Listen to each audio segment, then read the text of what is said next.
ఎట్టి పరిస్థితుల్లో జాను పెళ్లి రామ్తోనే జరగాలి. ఎందుకు జరగాలి?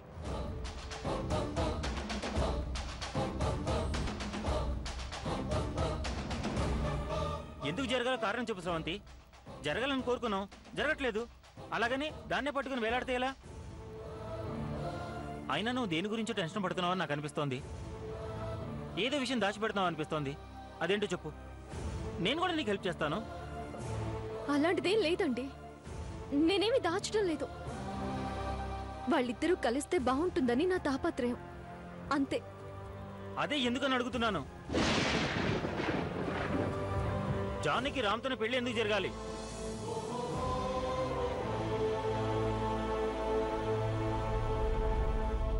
రామ్ చాలా మంచివాడు, జానుని చాలా బాగా చూసుకుంటాడు. అందుకే ప్రయత్నం చేస్తున్నాను. అలానే ఎందుకు అనుకోవాలి? రామ్ కంటే మంచివాళ్ళు చాలా మంది ఉన్నారు. జానకి రామ్ కంటే గొప్పవాడు దొరకొచ్చేమో, అంతకంటే బాగా చూసుకునేవాడు దొరకొచ్చేమో. మనం ఎలా చెప్పగలం స్రవంతి? నేను అదే అంటున్నానండి. వచ్చేవాడు ఎలాంటి వాడు వస్తాడో మనం ఎలా చెప్పగలం? కంటికి కనిపించిన వాడిని వదిలేసి వేరే వాళ్ల కోసం వెతుక్కోవడం దేనికి? ఏమో స్రవంతి, నాకైతే జానుకి భర్త రామ్ కాడనిపిస్తోంది.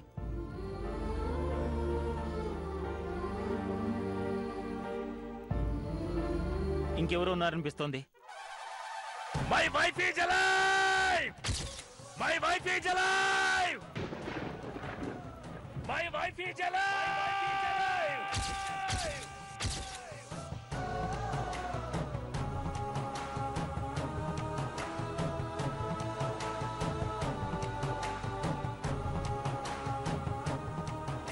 అంటే నా ఉద్దేశం, పెళ్లిళ్ళు స్వర్గంలో నిశ్చయించబడతాయి అంటారు. జాను కావాల్సిన భర్త ఎక్కడో పుట్టే ఉంటాడు కాబట్టి, కానీ దానికోసం అనవసరంగా ఆరాటపడుకు. చూడు స్రవంతి, రామ్ జీవితం నాశనం అవుతూ ఉంటే ఒక అన్నగా నేను చూస్తూ ఊరుకోలేను. వాడికి వెంటనే పెళ్లి చేస్తేనే కొన్ని రోజులకి వాడి మనసు కుదుటపడుతుంది. అది కదండి. ఇంకా నువ్వే మాట్లాడదు స్రవంతి. ఇది నా ఫైనల్ డెసిషన్, ఇందులో ఏ మార్పు లేదు. నాకు బ్యాంక్ టైం అవుతుంది, వెళ్ళొస్తాను. కృష్ణ గారు,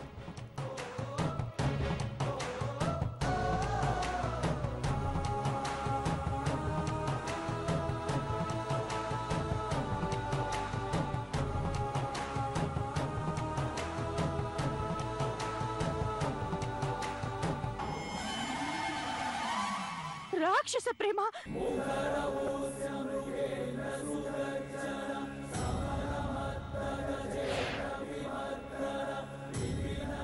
ఆ ప్రేమను మనం ఆస్వాదించలేం.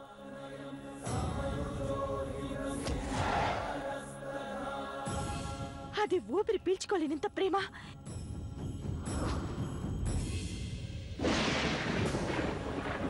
కుక్క తిప్పుకోలేనంత ప్రేమ. రాక్షస ప్రేమ.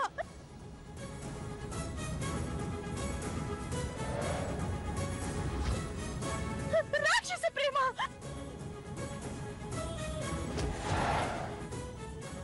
రాక్షస ప్రేమ.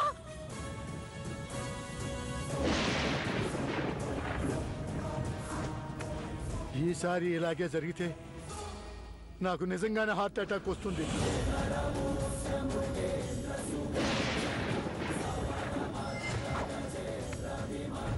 ఇది నా ఫైనల్ డెసిషన్, ఇది నా ఫైనల్. ఇందులో ఏ మార్పు లేదు, ఇందులో ఏ మార్పు లేదు, ఇందులో ఏ మార్పు లేదు.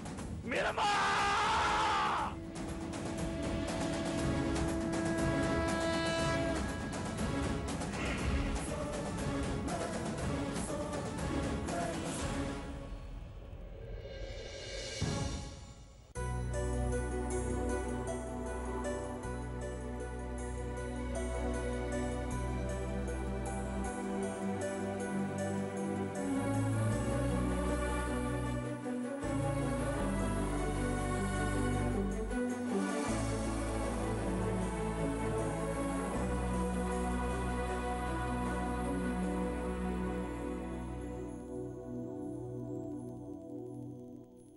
అబ్బా, ఎందుకు నాన్న ఇవన్నీ? అదేంటమ్మా అలా అంటావు? అందరి కళ్ళు నా బంగారు తల్లి మీదే ఉన్నాయి. అందులోనూ నువ్వు ఫస్ట్ క్లాస్లో పాస్ అయ్యావు, మంచి సంబంధం కూడా కుదిరింది. ఎవరి దృష్టి నీ మీద పడకూడదనే దీన్ని తీనియమ్మా.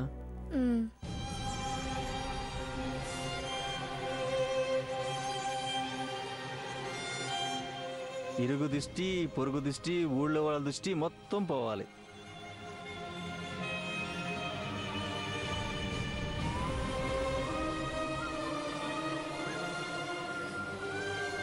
నీ సంతోషమే నా సంతోషం. నువ్వు బాగుండాలమ్మా. చిన్నప్పటి నుంచి నువ్వు బాధపడితే నేను బాధపడ్డాను. నీకు సంతోషం కలిగితే నేను ఆనందించాను. టెంకాయ కుట్టమ్మా.